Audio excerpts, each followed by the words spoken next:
Olá, meu nome é Thiago Viana, sou nutrólogo e médico do esporte e o meu propósito é ajudar pessoas a atingirem suas melhores versões. Então, se você já me conhece, se é a primeira vez que você está assistindo um vídeo meu aqui no canal, primeira coisa, vai lá, curte o nosso vídeo, isso é muito importante, o YouTube entende que o nosso trabalho aqui, realmente é um trabalho de transformar vidas.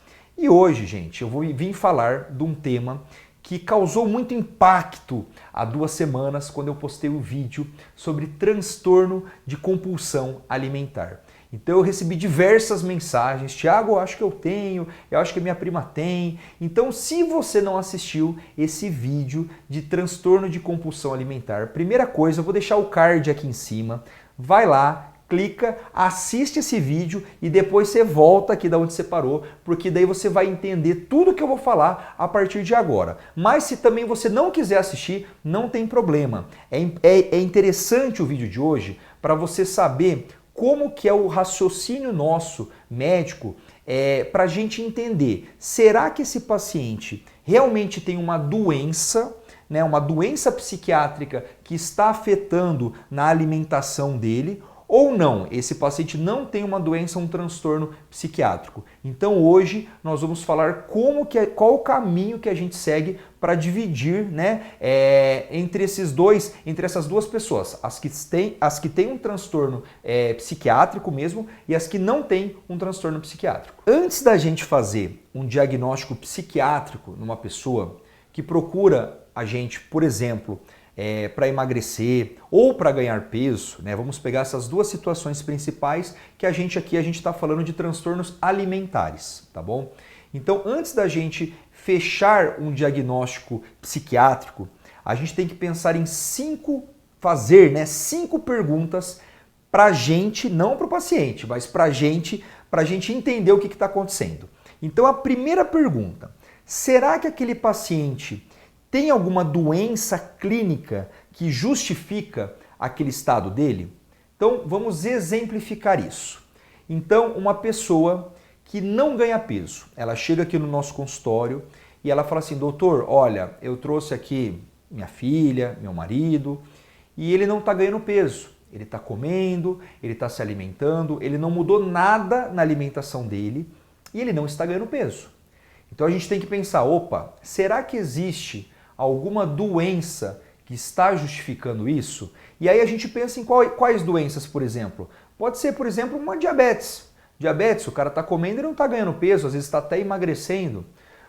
Será que esse paciente não tem um câncer, um tumor, que ainda não foi diagnosticado?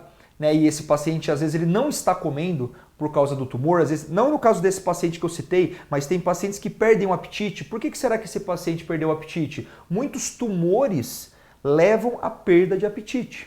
Então, todas essas doenças, durante a conversa com o paciente, nós como médicos já temos que ir elaborando qual o caminho, qual a estratégia que a gente vai utilizar para aquele caso. Então, essa foi a primeira pergunta. A segunda pergunta, será que esse paciente utiliza algum medicamento, alguma droga de abuso que está causando esse transtorno na alimentação dele? Então vamos dar alguns exemplos, Então a gente sabe, por exemplo, que o usuário de maconha pode aumentar a famosa larica, a vontade de ingestão de comida. Será que isso não pode estar levando esse indivíduo a ganhar peso? Isso é uma coisa que a gente pode pensar, Por outro lado, existem algumas medicações, as anfetaminas, por exemplo, que diminuem o apetite. Então, o paciente, às vezes, ele pode estar usando alguma medicação e ele não tem apetite, então ele não tem vontade de comer. Então, na história, durante a conversa, a gente sempre tem que perguntar, você usa algum medicamento, você usa algum tipo de droga ilícita? Por quê? Porque isso vai ajudar a gente a chegar nesse diagnóstico psiquiátrico ou não psiquiátrico. Terceira pergunta, será que esse paciente está vivendo alguma situação que a gente chama disruptiva, uma situação com uma carga emocional muito intensa? Então imagina um paciente que ganhou muito peso nos últimos 2, 3 meses, mas faz 2, 3 meses que ele rompeu um relacionamento, um casamento aí de anos, por exemplo, foi mandado embora do trabalho, enfim, será que está acontecendo alguma coisa na vida desse paciente que justifique esse aumento de ingestão de alimentos ou não, né? Uma diminuição de ingestão de alimentos que justifique isso? Então a gente tem que perguntar isso. Tá tudo bem com você? O que está acontecendo? Como que está a sua vida familiar, amorosa, com os filhos, no trabalho? Então tudo isso, gente, é muito importante, tá? Por isso que a gente, a consulta, ela às vezes acaba demorando muito por causa disso, porque o segredo está nos detalhes, tá bom? Quarta pergunta que a gente faz para direcionar, né, no diagnóstico. Será que esse paciente ele está simulando com uma finalidade de conseguir um ganho secundário? Olha isso, gente. Olha como essa pergunta é profunda, né? Então, será que esse paciente... Vamos pegar, por exemplo, um paciente adolescente. A gente sabe que a adolescência é uma fase mais conturbada, dizendo hormonal, né? Então, os hormônios estão lá, todos oscilando. E aí, o que acontece? Será que esse adolescente ele está deixando de comer, às vezes, para chamar a atenção do pai, da mãe? Como que está esse ambiente familiar em que ele vive? Então esse é só um exemplo, tá, que eu quis trazer. Mas assim, a gente tem que pensar também nisso, tá? Infelizmente, a gente tem que estar muito atento a essas questões que envolvem questões às vezes mais socioafetivas do que questões médicas. Mas a partir do momento que isso começa a mexer com a saúde, é responsabilidade da gente também, tá bom? E a quinta pergunta é um termo em francês que chama folie à dos, né? Não sei se é assim que fala, mas eu acho que é assim que em francês, que significa o quê? Que é um transtorno psicótico que eles falam, né? Compartilhado. O que é o folie à dos? O folie à dos, ele é assim, é uma pessoa que ela não tem nada, ela não tem nenhum transtorno alimentar, mas ela às vezes convive com outra pessoa que tem. E pelo fato de ela conviver com essa outra pessoa, então vamos imaginar que essa outra pessoa tem um transtorno de compulsão alimentar. Às vezes o fato de ela estar junto com essa pessoa, conviver com essa pessoa, no mesmo ambiente que essa pessoa, ela acaba adquirindo características relacionadas a esse transtorno.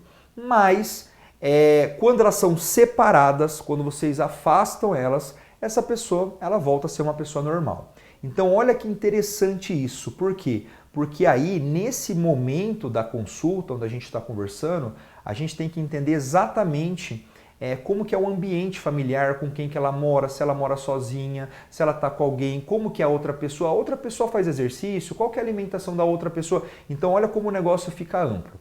Então, depois de respondido essas 5 perguntas, ou seja, você conseguiu descartar tudo isso, aí sim a gente se encaminha para um transtorno psiquiátrico, por um transtorno alimentar. Então, olha, gente, olha o tanto de coisa que a gente tem que pensar numa consulta médica. E é por isso que eu quis trazer esse tema hoje, porque eu recebo muita pergunta, muita gente falando: Thiago, eu tenho compulsão alimentar, eu preciso tratar. E quando às vezes você vai ver, não tem nada do transtorno de compulsão alimentar. Às vezes a pessoa está num momento mais fragilizada, às vezes aconteceu alguma coisa na vida dela, ela está mais ansiosa, mais depressiva, mas isso não é um transtorno psiquiátrico. Beleza? Espero que eu tenha explicado aí melhor esse assunto. Eu sei que vão surgir dúvidas. Se tiver dúvidas, manda nos comentários que eu respondo todas. Não esquece de curtir o vídeo, que isso ajuda muito a gente também, e acionar o sininho lá para receber as nossas notificações. Tchau!